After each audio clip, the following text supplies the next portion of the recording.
Здравствуйте, друзья! Многие сейчас задаются вопросом, работают ли санкции против России. Ведь российские власти и российская пропаганда утверждают постоянно, что санкции якобы не работают, России все нипочем, санкции на ее экономику никакого решающего воздействия не оказывают. Так вот, на самом деле оказывают. На самом деле санкции работают и подталкивают российскую экономику к неминуемому краху. Да, может быть, не такому быстрому, как нам бы хотелось, но неизбежному. Расчет Путина на то, что Европа, оставшись без российского газа, пойдет с ним договариваться, пойдет на уступки, не оправдался. Российская пропаганда, российское правительство очень долго потирало руки и рассказывало, что вот сейчас-то мы, значит, перекроем вентиль и всех их там в этой Европе заморозим, и деваться им будет некуда. Сказка известная есть. Мерзни, мерзни, волчий хвост. Вот если европейцы пойдут по этому пути, то вот они так и будут себя чувствовать, как эти известные персонажи в русской сказке. Однако, как мы видим из официальных данных, странам Евросоюза удалось заполнить свои газовые хранилища почти под завязку, даже с опережением графика. Сейчас газ в Европе уже стремительно дешевеет, потому что рынок им уже перенасыщен. Его буквально европейцам сейчас некуда девать. Главный козырь Путина против стран Запада не сработал. Россия рассчитывала, что перекроет задвижку и таким образом с помощью шантажа сделает Европу уступчивой. Но не вышло. И теперь уже глава Международного энергетического агентства Фатих Бирол заявляет, что Россия потеряла европейский рынок нефти и газа навсегда, только вдумайтесь, да. При этом 3/4 российского газового экспорта приходилось как раз именно на этот рынок. То есть газ в основном Россия экспортировала всегда именно в Европу. То есть Путин сначала 20 лет строил газопроводы в Европу, потратил на это десятки миллиардов долларов.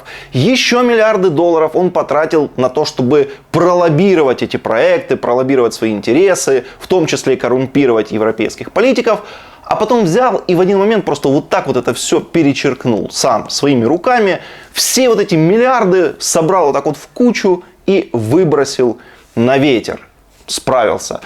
При этом в России, просто вот вдумайтесь, да, этот человек, который сам 20 лет строил, а потом сам поломал за несколько месяцев, он считается хорошим руководителем, таким прозорливым, да, таким вот молодец Путин. Хотя то, что он творит, это просто тупо шизофрения, это безумие, которое не поддается никакому логическому анализу. И вот теперь этот рынок, который Россия так долго завоевывала, куда строила эти газопроводы, он потерян. Россия — это самый крупный рынок, потерян. И для того, чтобы переориентировать свой экспорт, Россия теперь должна фактически заново строить газопроводы, строить инфраструктуру, то есть завоевать новые рынки, как они говорят, да, мы сейчас переориентируемся на другие рынки. Не получится, потому что газ — это не картошка, его нужно чем-то доставить, а инфраструктуры такой нет. И быстро построить ее не получится, потому что Россия под санкциями, а санкции не позволяют ей получить соответствующие технологии для такого строительства.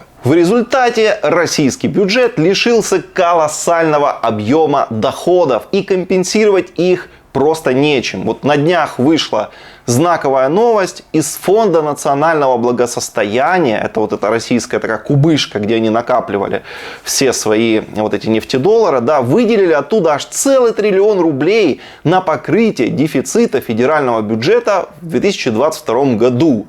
Это очень много, реально много. Это значит, что Россия уже живет в минус, быстро проедая те запасы, которые были накоплены в предыдущие годы. При том, что еще значительная часть этих запасов как бы существует, но она заморожена, была заморожена еще в самом начале войны после введения санкций. И сейчас эти запасы не пополняются, а проедаются. Да. Накопленные ранее вот эти вот запасы от сверхдоходов позволяют еще России как-то держаться на плаву. Но куда все идет, к чему все идет, понятно, потому что эти запасы сейчас она уже пополнять не может. Сверхдоходы благодаря идиотской войне, которую Путин развязал просто на ровном месте, закончились. И теперь деньги, которые могли бы быть направлены на развитие, на строительство каких-то крупных инфраструктурных проектов, на разработки каких-то инноваций и так далее. Теперь они просто проедаются, и они их рано или поздно проедят, и, конечно же,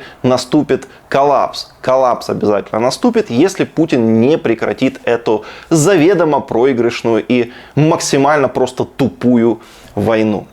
Обязательно поделитесь этой информацией, друзья. Вот важно такое распространять как можно шире, чтобы в том числе, может быть, в России какие-то люди это все смотрели и понимали просто, что творят российские власти, к чему они их ведут. Ну и, конечно, подпишитесь на канал. Это тоже очень важно.